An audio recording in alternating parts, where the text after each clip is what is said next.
Hey everyone, welcome to episode 47, and today we are carrying on our journey through the album Sorceress by Opeth, and we're up to this track which is called the Seventh Sojourn. And I had to look up what sojourn meant. I've heard the word before, but I couldn't remember what it meant. And it means noun, a temporary stay, or if it's a verb, to stay as a temporary resident. So this is the seventh one of those, apparently. Another fun fact is the Seventh Sojourn was actually the eighth album by the Moody Blues. So the Moody Blues are an English rock band formed in Birmingham in the 60s. A whole album based on that exact same name and spelling and stuff like that. Let's look a little bit about what Michael Archifeld says about the track. So it was inspired by the band Family. They have a song on their entertainment record called Summer 67, and it has Middle Eastern scales, which I love, which I'm sure if anyone's an Opeth fan and looked into their music a little bit, it's probably not a surprise. So I wanted to do something like that with strings. It's almost entirely instrumental until the very end. The strings were done by Will Malone, who produced the first Iron Maiden record. He also did strings for Sabbath, and he's done things for like Joss Stone and The Verve too. And he's put out some great solo records, including one that Michael paid for £1,900. Got in touch with him to see if he had any more copies of the record, and also as a way in. And he laughs. He asked me to send him the track and he loved it. He kept my original arrangement too. He wouldn't take credit for the string arrangement. It was my pleasure to have him on there. It sounds really great. So that's pretty cool. We've got some strings coming up and some Middle Eastern scales and things. And we're just going to try and work out what that's going to sound like. It's going to be good. Have I missed anything out? I don't think so. I think we've covered all that, haven't we? Brilliant. So here we go. I've got me mug on a mug. I've got my lyrics, and I'm going to press the play. Press the play button. That's not the start of the song. Here we go. There we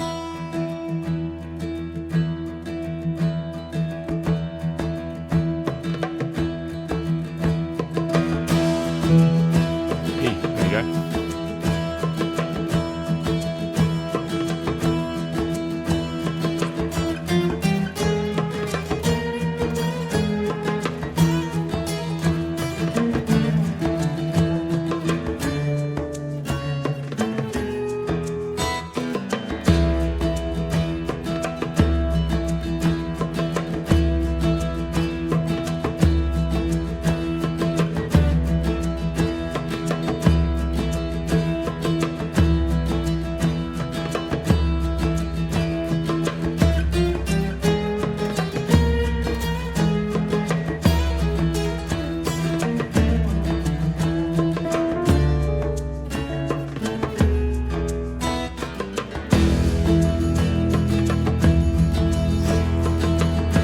Bass.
Nice. I like how consistent the start of that track is. Well, half the track pretty much now.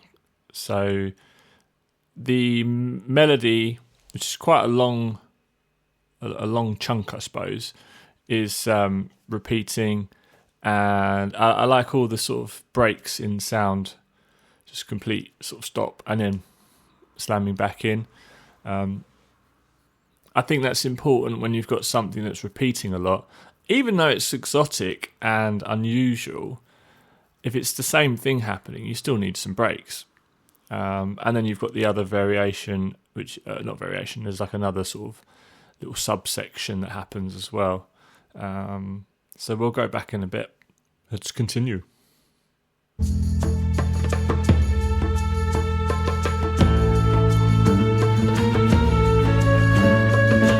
We're in A now.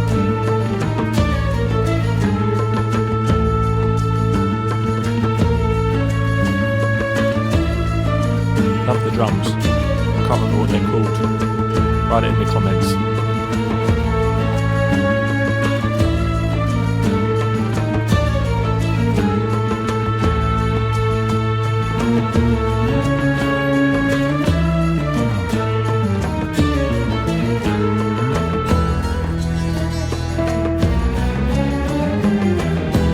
Back to E.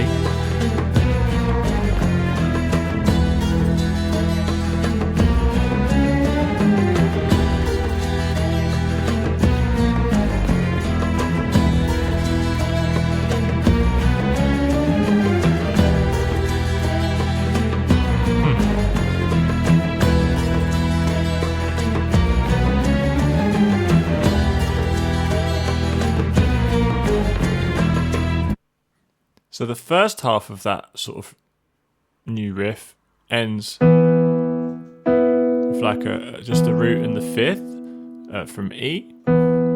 But the second time round, I'm pretty sure it's got the minor third in there, so it sort of sounds like E minor, which is interesting because most of the song they're using the major third. I haven't worked out the whole scale yet because I haven't played any of the music yet, but it sounds like Phrygian dominant. But there might be some other colours in there, so we'll have a little look at that in a bit.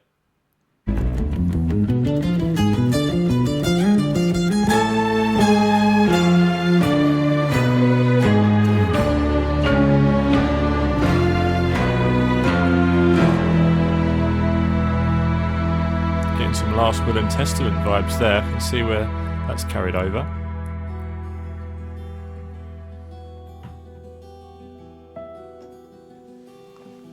So it's still E minor here.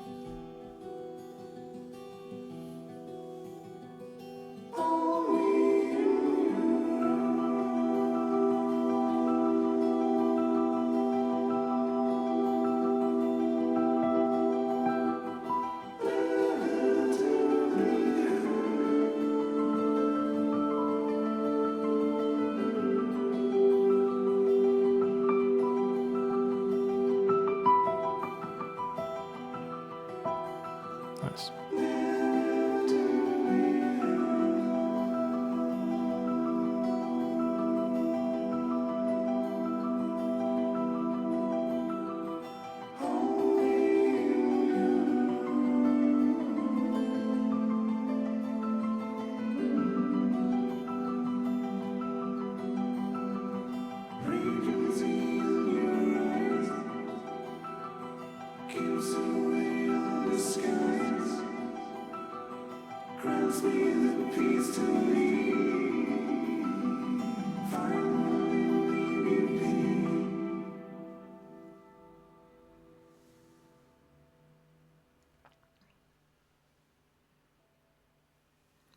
Wow. Very different sort of ending there, ending section. Very gentle, acoustic, gentle sort of arpeggiated piano, which shifts and goes to other chords. And beautiful vocal harmonies, very gentle, very soft. Hold me in your arms, never do me harm. Times 2. Hold me in your arms. So you've got your hold me in your arms bookends. And then arranging C in your eyes gives away your disguise, grants me the peace to leave, and finally leave you be. Cool. Well, let's travel back, shall we?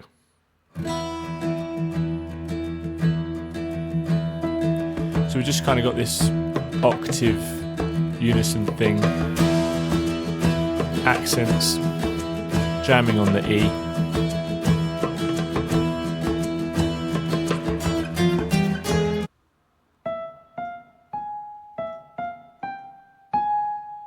Oh, that's interesting.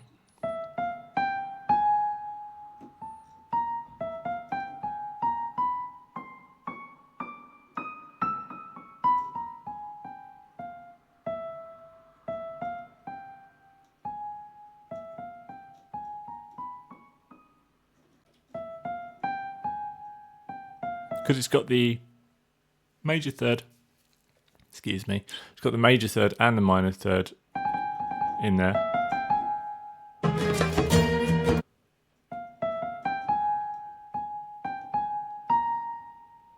I recognise the sound of it, I just can't put a label on it.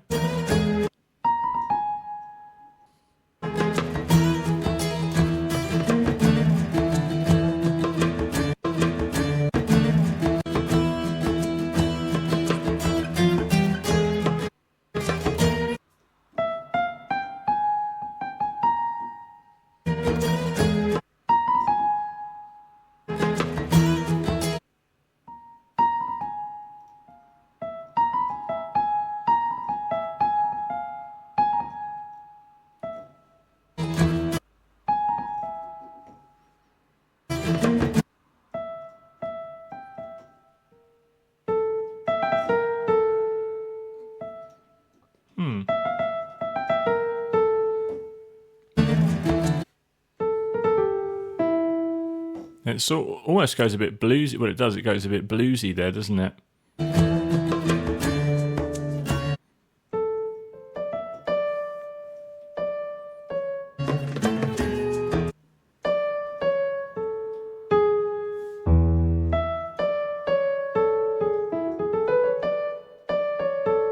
And it sort of sounds more dominant there on the E7 type thing.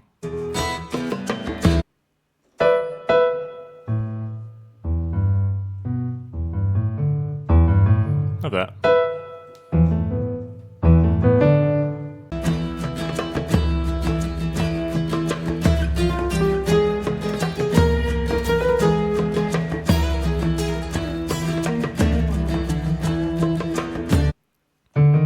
I did that sort of approach there, that was cool.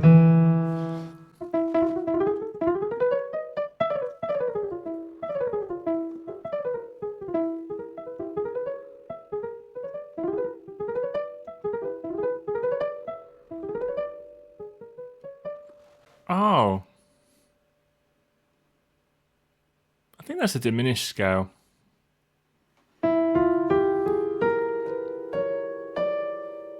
Yeah, because it's got like half whole, so from E, it's half whole, half whole. So one key's half, two keys whole, half whole, half. So it's an 8-note scale, octatonic scale.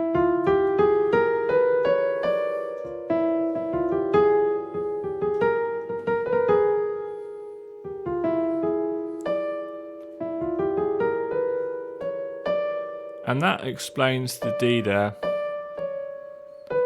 And that does contain the dominant sound as well in there, which is pretty cool. Nice, okay. Got there in the end.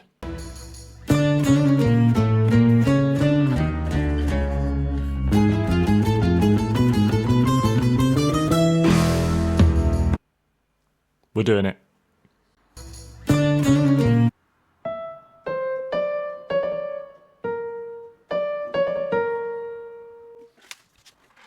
I'm going to write it down.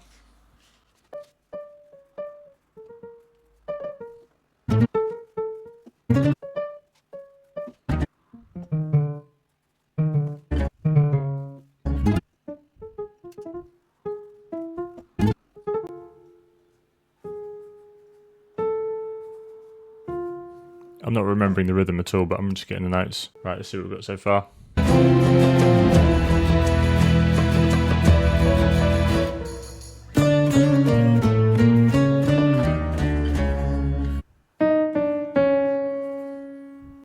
So it's kind of groups of fours.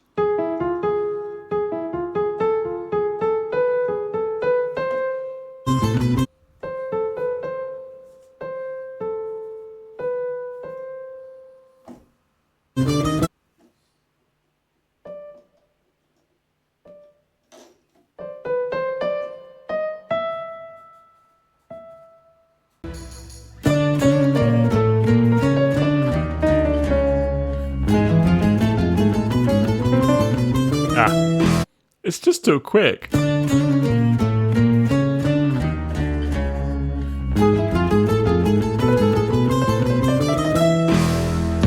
Nope, still no.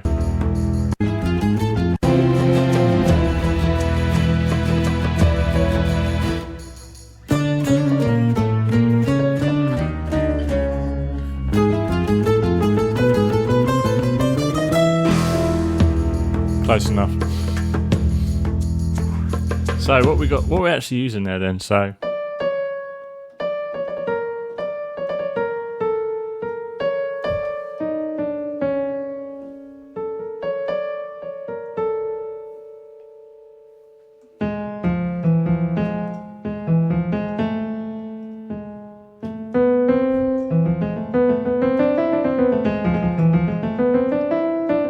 that definitely sounds like Phrygian dominant to me. So was there any other sections? Let's have a little look.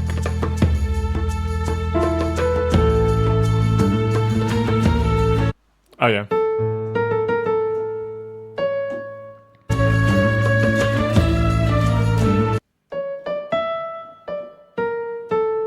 So again, similar scale there, but just from the A.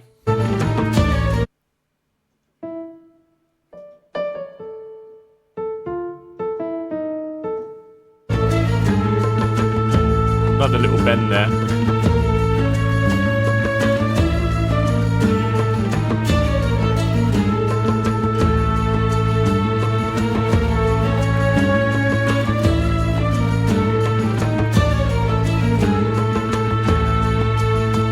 Cool. Right, let's have a look.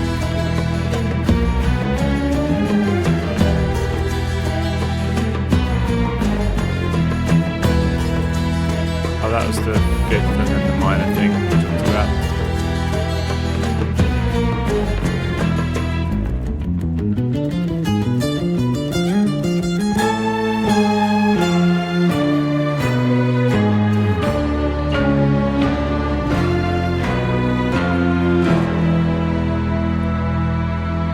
Very doomy, that bit. Just doom.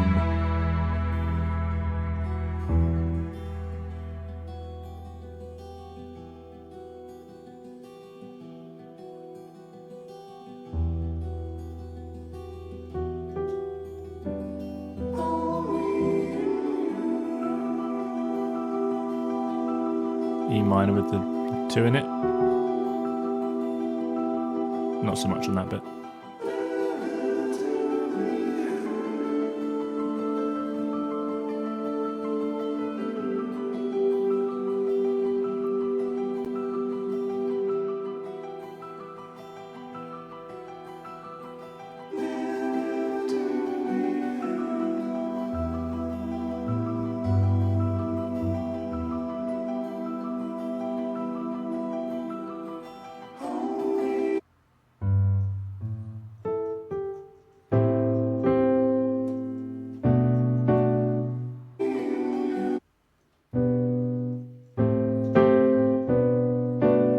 Sort of implying A minor, so 4, 5, 1, which kind of reminds me of Wait for Sleep by Dream Theater. I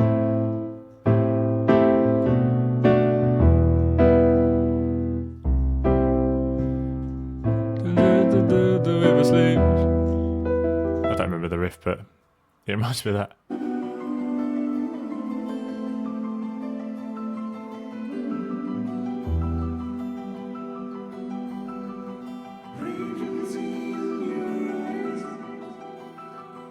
keeps away on the skies, grants me the peace to leave, finally be.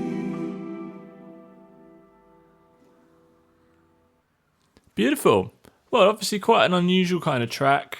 Lots of interesting proggy kind of scaly little riffs and things and runs, which are amazing.